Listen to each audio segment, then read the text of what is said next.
ಹಾಗೆ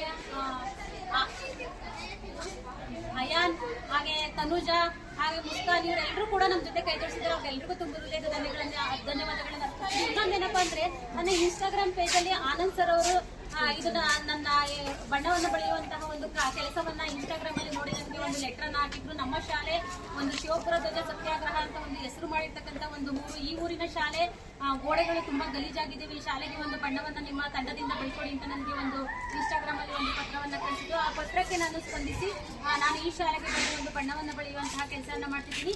ಇನ್ನೊಂದೇನಪ್ಪ ಅಂದ್ರೆ ಇಲ್ಲಿ ಮುಖ್ಯ ಶಿಕ್ಷಕರಾಗಿರ್ತಕ್ಕಂಥ ಲೋಕೇಶ್ ಸರ್ ಅವ್ರಿಗೂ ನಾನು ತುಂಬ ಹೃದಯದ ಧನ್ಯವಾದಗಳನ್ನು ಅರ್ಪಿಸ್ತೀನಿ. ಹಾಗೆ ಇಲ್ಲಿರ್ತಕ್ಕಂಥ ಎಲ್ಲ ಶಿಕ್ಷಕರು, ಮಕ್ಕಳು ಎಲ್ಲರೂ ಕೂಡ ಸಪೋರ್ಟ್ ಮಾಡ್ತಿದ್ದಾರೆ. ತುಂಬಾ ಖುಷಿ ಆಗ್ತಿದೆ. ಯಾಕೆಂದ್ರೆ ನಮ್ಮ ಸರ್ಕಾರಿ ಶಾಲೆ ಚೆನ್ನಾಗಿದ್ರೆ ನಮ್ಮ ಮಕ್ಕಳು ಒಂದು ಒಳ್ಳೆಯ ವಾತಾವರಣದಲ್ಲಿ ಪಾಠ ಕೇಳ್ತಾರೆ. ಹಾಗಾಗಿ ನಾವು ಸರ್ಕಾರಿ ಶಾಲೆಯನ್ನು ಒಂದು ಸುಂದರಗೊಳಿಸಕ್ಕೆ ಅಂತ ಈ ಕಾನ್ಸೆಪ್ಟ್ ನಾವು ತಗೊಂಡು ಸರ್ಕಾರಿ ಶಾಲೆಗಳಿಗೆ ಬಣ್ಣವನ್ನ ಬಳಿತಿದ್ದೆ. ನಂದು ಇನ್ನೊಂದು ಏನಪ್ಪಾ ಅಂದ್ರೆ ನಂದು ಬಂದಿದ್ದು ಸಮಾಜ ಸೇವೆ ಏನಪ್ಪಾ ಅಂದ್ರೆ ಭಿಕ್ಷುಕರಿಗೆ, ರೋಡಲ್ಲಿ ಹೋಗ್ತಿರ್ತಕ್ಕಂಥ ಭಿಕ್ಷುಕರಿಗೆ ಒಂದು ಕಟಿಂಗ್ ಶೇವಿಂಗ್ ಮಾಡಿ ಸ್ನಾನ ಮಾಡಿಸ್ತಕ್ಕಂಥ ಒಂದು ಕೆಲಸವನ್ನ ಮಾಡ್ತಿದ್ದೆ.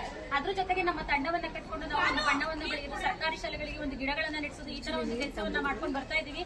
ಎಲ್ಲರೂ ಕೂಡ ನಮ್ಮ ತಂಡಕ್ಕೆ ಸಪೋರ್ಟ್ ಮಾಡಿ ಇನ್ನೂ ಹೆಚ್ಚು ಸರ್ಕಾರಿ ಶಾಲೆಗಳನ್ನ ಉಳಿಸೋಣ. ಯಾಕೆಂದ್ರೆ ನಾವು ಸುಮಾರು